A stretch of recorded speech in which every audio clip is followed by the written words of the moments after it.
Europe Midi. Romain Desarbres. 12h53, bon appétit si vous êtes à table au fait. Que mangera-t-on en 2050 ? C'est le thème de notre vendredi thématique sur Europe 1. On est avec Anthony Denon. Bonjour Anthony Denon. Bonjour à tous. Chef des cuisines du restaurant Le Baudelaire à l'hôtel Burgundy à Paris. Et Laurent Mariotte, évidemment, qu'on ne présente pas sur Europe 1. Bonjour Laurent. Bonjour Romain, bonjour tout le monde. Tous les samedis à 11h à la table des vivants. Le thème, que mangera-t-on en 2050 ? Bon, la question est compliquée quand même, hein, Anthony Denon. Merci beaucoup d'être avec nous. La question est compliquée. Qu'est-ce qu'on mangera en 2050 ? Bon, dans 30 ans. La cuisine, déjà, ça c'est une vérité, ça a toujours évolué. Ça évolue d'année en année. Vous le voyez, vous le constatez, vous ? Oui, bien sûr. De toute façon, ça évoluera toujours. Mais pour moi, aujourd'hui, on a déjà commencé ce travail. C'est-à-dire qu'en 2050, pour moi, c'est un peu loin, mais on aura une cuisine très raisonnée. On fera beaucoup plus attention à ce qu'on mange. Oui. Pour moi, beaucoup plus de végétal, moins de protéines, mais mieux. Et on se rapprochera des commerces de proximité. Donc pour moi, oui, on se rapprochera plus de végétal que de protéines. Les changements, vous les voyez déjà, hein ? Oui, parce qu'on se rend compte qu'on a de plus en plus d'allergies, beaucoup plus d'intolérances.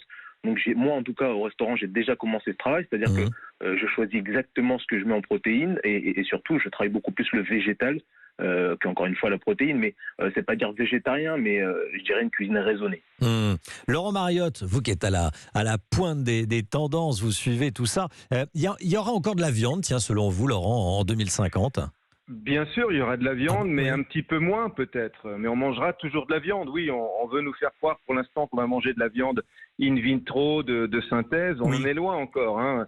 Déjà, quand on était gamin, on nous disait qu'en l'an 2000, on mangerait des pilules. On n'a pas mangé de pilules, vous voyez. Donc, mais on mangera toujours de la viande, mais moins.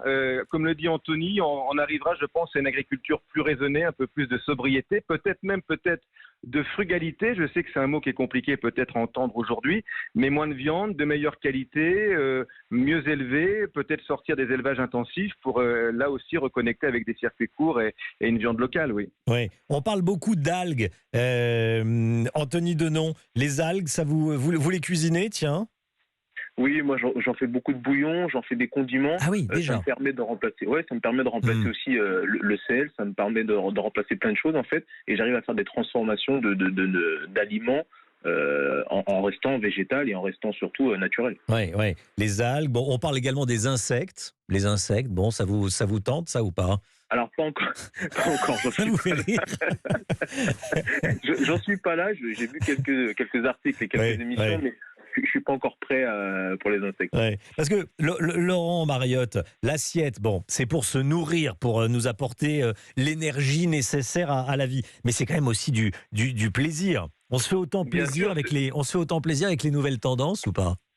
Ah bah non, oui, effectivement, les insectes, c'est pas culturel chez nous. Moi, j'ai déjà goûté, comme pas mal de gens, peut-être des insectes pour l'apéritif. Bon, on n'a pas le goût de l'insecte, c'est parce que c'est très, très dosé en épices. Donc voilà, il y a un petit côté crackers comme ça qui est rigolo. Mais je pense qu'on est loin de mettre des insectes tous les jours dans nos assiettes en Europe, quoi. Ça c'est certain. Non, je pense qu'il faut aller vers une alimentation plus raisonnée, comme disait Anthony, mais surtout moins gaspillée.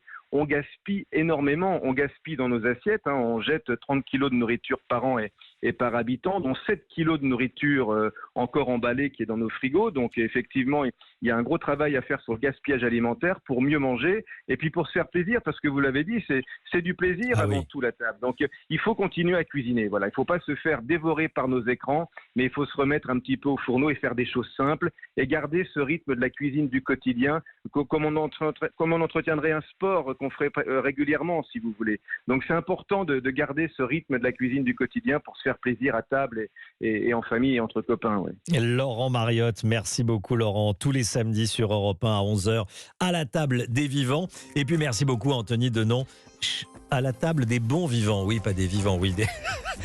Vivants, mais des bons vivants. Voilà. Merci Laurent. Et Anthony Denon, chef des cuisines du restaurant Le Baudelaire à l'hôtel Burgundy à Paris, auteur du livre Il en reste. Ce sont toutes les astuces d'Anthony Denon, chef étoilé pour utiliser les restes. Voilà, aux éditions Solar. Merci à tous les deux. Dans un instant, c'est La France bouge. Bel après-midi à vous sur Europe 1.